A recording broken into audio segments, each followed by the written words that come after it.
Sorry sorry. কি রে, এত দেরি করলি কেন? আরে আর বলিস না, দেখি তোমার ফোনটা একটু আর ফোনও ঠিক মতন ধরতে পারে না। এই বোকা ছেলে, এদিকে আসো। কি রে ব্যাটারি, তোর গায়ে কি চর্বি বেশি হয়েছে? ডাকতেছি শোনস না? লাইব্রেরিতে যাবো। কি বলবো বল? ফোনে দেখি তখন তুই সিন্ধিয়ার সাথে আঠার মতো লেগে থাকিস। তোর সাথে সম্পর্ক কি? তুই কি বয়ফ্রেন্ড? বয়ফ্রেন্ড? না না, বয়ফ্রেন্ড না, আমি ওর ফ্রেন্ড। কোথায় আঙ্গুর আর কোথায় লেঙ্গুর, ওর মতন একটা পেন্সিল ব্যাটারি আনস্মার্ট চিন্তার সাথে যায়। যা। বয়ফ্রেন্ড? হ্যাঁ। মাহিম, আরে ও তোমার ছোটবেলার ফ্রেন্ড।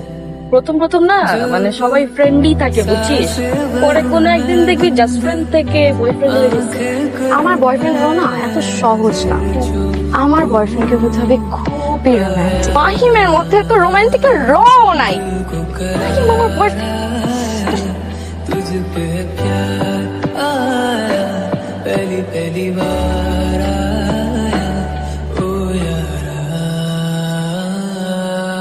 তুমি কি আমার আকাশ হবে, মেঘ হয়ে যাকে সাজাবো, যার নিবিড় আলিঙ্গনে ধন্য হয়ে পরিবেশে ভেসে যাবো কোনো অজানা গন্তব্যের পথে বাস্তবতা ভুলে।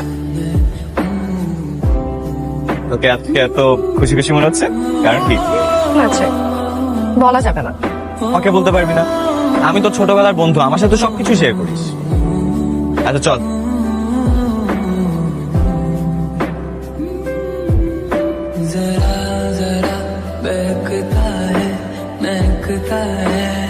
आज तू मेरा तन बदन, मैं प्यासा हूँ मुझे भर ले अपनी बाहों में।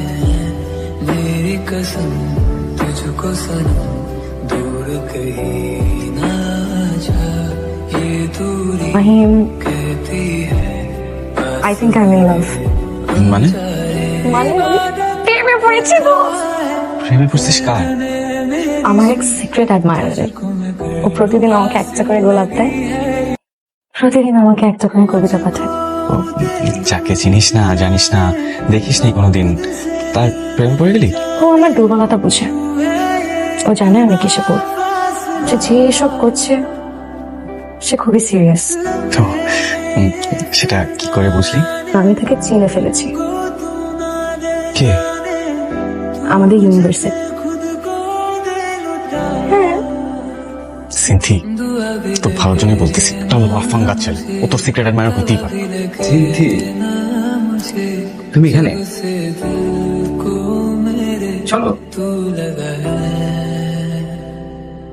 থেকে আমাকে কবিতা পাঠাতে না, ওখান থেকে একটা শোনাও না। ওই আইডি তো হ্যাক হয়ে গেছে অনেক আগে। দেড় ব্যাটারি আছে না? ওকে আমার নামে তোমার কাছে কিছু উল্টাপাল্টা বলছে? মাহিম একটু উল্টাপাল্টা বলবে।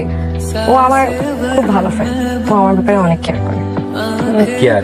এই ক্যাম্পাসে আমার একটা স্ট্যাটাস আছে। আমার গার্লফ্রেন্ড ছেসরা পোলাপাইনদের সাথে চলাফেরা করতে পারবে না। আর ওদের সাথে যদি তোমার চলাফেরা করতে হয়, তাহলে আমার সাথে ব্রেকআপ করতে হবে। আমি কি করবো কিছু বুঝতেছো? সেম আমিও। তামান্না, ক্লাসে যাবি না? তুই যা, আমি পরে আসবো, এই ক্লাসটা করবো না। ওকে। কি হলো, তুই আজকে ক্যাম্পাসে একা একা আসলি? আমি তোর জন্য কতক্ষণ ধরে দাঁড়াইছিলাম। তুই আর অপেক্ষা করিস না।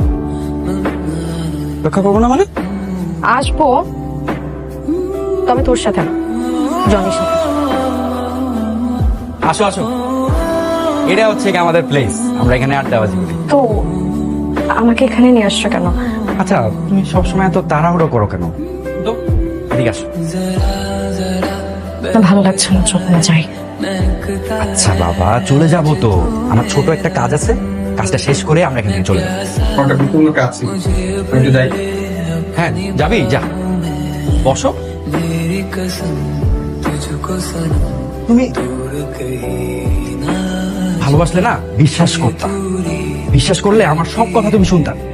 এই যে দেখো, আমি তো এটাই দেখতে চাইছিলাম, আমি তোরে কি এখানে এমনি এমনি নিয়ে আসছি? তুই কি মনে করছিস ওই কবিতা আমি লিখছি? মিদি না এগুলা, তাহলে চিরস। मुझको दे तू मिट